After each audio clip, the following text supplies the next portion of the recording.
যারা নির্বাচন প্রতিহত করার হুমকি দিচ্ছে তাদের বিরুদ্ধে সব ব্যবস্থা নেবে নির্বাচন কমিশন।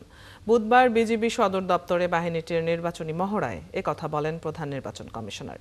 ত্রয়োদশ জাতীয় সংসদ নির্বাচন আইন শৃঙ্খলা বাহিনী সহ সবার সহযোগিতায় সুষ্ঠু হবে বলে প্রত্যাশা সিইসির। ফারজানা আক্তারের প্রতিবেদন। ত্রয়োদশ জাতীয় সংসদ নির্বাচনকে সামনে রেখে বুধবার নির্বাচনী মহড়ার আয়োজন করে border guard Bangladesh. Falcon aluminium multilayer anodised হওয়ায় সম্পূর্ণ স্ক্র্যাচ প্রুফ। Falcon aluminium. বাহিনীটির সদস্যদের ভোট কেন্দ্রে অনিয়ম ঠেকানো সহ যে কোনো নাশকতা মোকাবিলা করার প্রশিক্ষণ দেয়া হয়।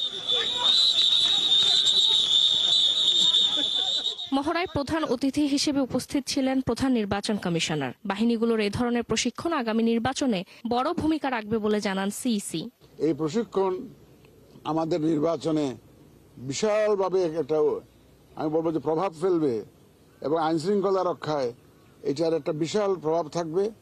আমি আশা করি এই সব আইন শৃঙ্খলা বাহিনী মিলে, আমাদের সাংবাদিক ভাইয়েরা মিলে, এই যে আমাদের প্রায় 13 কোটি ভোটার মিলে আমরা যে জাতিকে যে ওয়াদা দিয়েছি, আমরা এই যে একটা সুন্দর সুষ্ঠু নিরপেক্ষ নির্বাচন উপহার দেওয়ার জন্য আমরা সেটা ইনশাল্লাহ সবাই মিলে ইনশাল্লাহ অর্জন করব এবং ডেলিভার করব।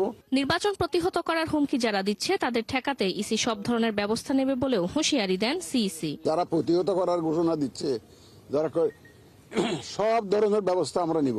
সবাই মিলে এই ধরনের সিচুয়েশন, অনাকাঙ্ক্ষিত সিচুয়েশন আমরা প্রতিহত করব এবং ইনশাআল্লাহ অনাকাঙ্ক্ষিত সিচুয়েশন হবে না। মানুষ তো সবাই বুঝতেছে যে এটা সুন্দর, সবাই এটা সুন্দর নির্বাচন চায়। রাজনৈতিক দলগুলো ওয়াদা দিয়েছে তো জাতির কাছে সব যে তারাও তো সুন্দর নির্বাচন চায়। সুতরাং সবাই সহযোগিতা নিয়ে আমরা ইনশাল্লাহ একটা সুন্দর নির্বাচন আমরা সফল কাম হবো, এই বিশ্বাস আমাদের আছে। নির্বাচনের সময় হলে আইন শৃঙ্খলা পরিস্থিতি আরো উন্নত হবে বলে জানান প্রধান নির্বাচন কমিশনার। ফারজানা আক্তার, ৭১, ঢাকা।